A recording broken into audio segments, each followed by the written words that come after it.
Welcome to NaviWork, your guide to settling into a new organization. Fresh out of school or transitioning from one organization to the next. I know it can be challenging to navigate the work environment because I've been there, done that, and worn the t-shirt.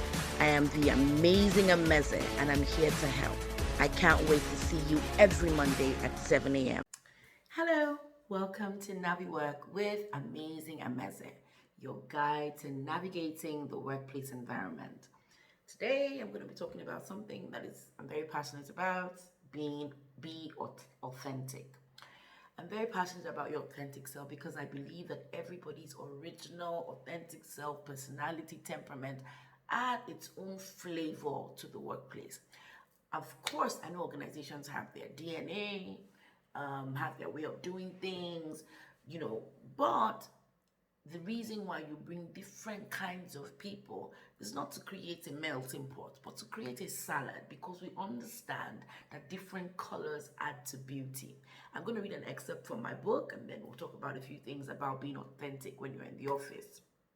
Now, filling the many roles we play every day can be quite exhausting on its own, but trying to successfully pull off each varied role without being your authentic self is near impossible.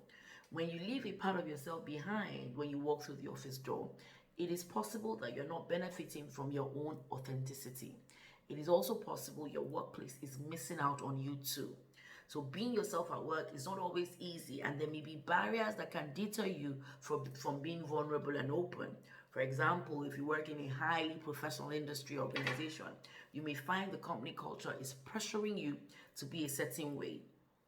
Fellow colleagues also can add to the pressure when they too pressure you to emulate their demeanor so that you may fit in.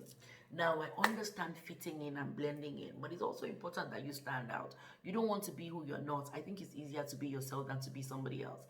So of course there are guidelines, there are barriers, and there are steps to follow. So for instance, if you work in a very professional setting, you don't go there being excessively loud and, obnoxious. No.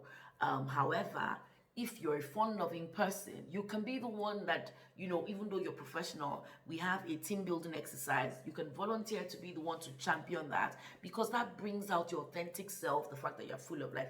You can see that doing this is making me full of life, like I'm in the zone.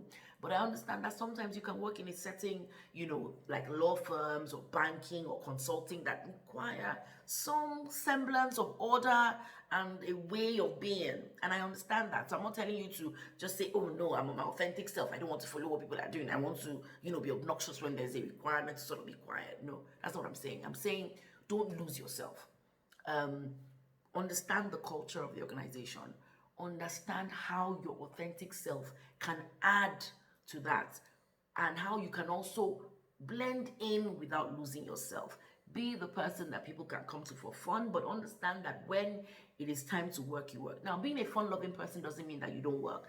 It just means that you're able to have fun even while you work, and let them figure that out. But don't use your temperament to sort of ruin the concentration. And it could work the same way. You work in a place where people, like in a maybe tech space where it's so relaxed, and you come and say, oh no, I'm used to a formal setting, my temperament is a mellow type of temperament, and you want everybody to just bend to your temperament because that's who you are.